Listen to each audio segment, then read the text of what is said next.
PKM Winsu bersyukur.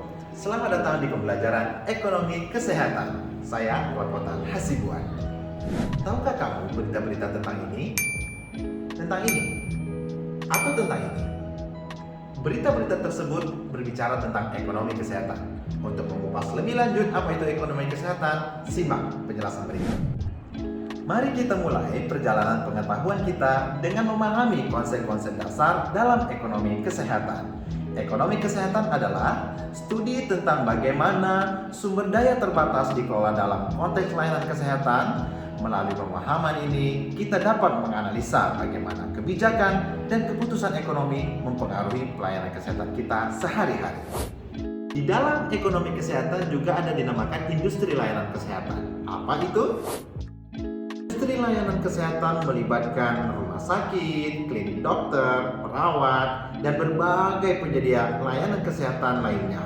Setiap elemen ini saling terhubung dalam memberikan pelayanan kesehatan kepada masyarakat. Memahami dinamika industri ini sangat penting karena berbagai keputusan dan interaksi yang berlangsung di dalamnya sangat penting untuk kehidupan sehari-hari. Oh ya, dalam ekonomi kesehatan juga sering kita dengar supply and demand atau permintaan dan penawaran. Apa itu? Sama seperti pada pasar pada umumnya, layanan kesehatan juga dipengaruhi oleh hukum permintaan dan penawaran.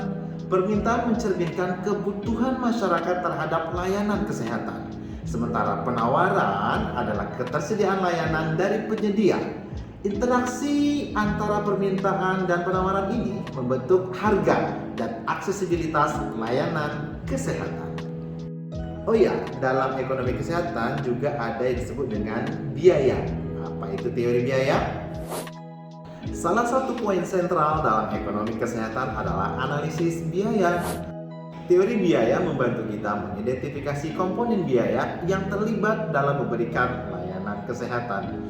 Dengan memahami struktur biaya ini, kita dapat mengoptimalkan alokasi sumber daya yang terbatas. Dalam konteks pengembangan program kesehatan, berbagai metode ekonomi dapat digunakan untuk mengukur efektivitas dan dampaknya. Break-even point misalnya, membantu kita mengetahui titik di mana biaya sebanding dengan pendapatan. Payback period mengukur berapa lama investasi akan kembali. Sedangkan net present value dan internal rate of return membantu kita dalam menghitung nilai investasi dalam jangka panjang. Dalam ekonomi kesehatan dikenal juga pembiayaan makro atau negara dan disebut dengan National Health Accountant. Apa itu maksudnya? Sekarang mari kita beralih ke aspek pembiayaan. Pembiayaan kesehatan pada tingkat nasional atau tingkat makro adalah tentang bagaimana pemerintah mengalokasikan dana untuk layanan kesehatan. National Health Accountant adalah alat untuk melacak aliran keuangan dalam sektor kesehatan, termasuk pendapatan dan pengeluaran. Ada satu hal lagi berkaitan dengan pembiayaan sektor pemerintah. Pemerintah memiliki peran penting dalam memastikan akses kesehatan yang merata. Pembiayaan pemerintah membantu dalam menyediakan layanan kesehatan kepada warga yang tidak mampu. Ini adalah komitmen untuk menjaga kesejahteraan masyarakat. Kamu peserta BPJS Kesehatan atau KIS, Kartu Indonesia Sehat, itu adalah contoh jaminan kesehatan nasional.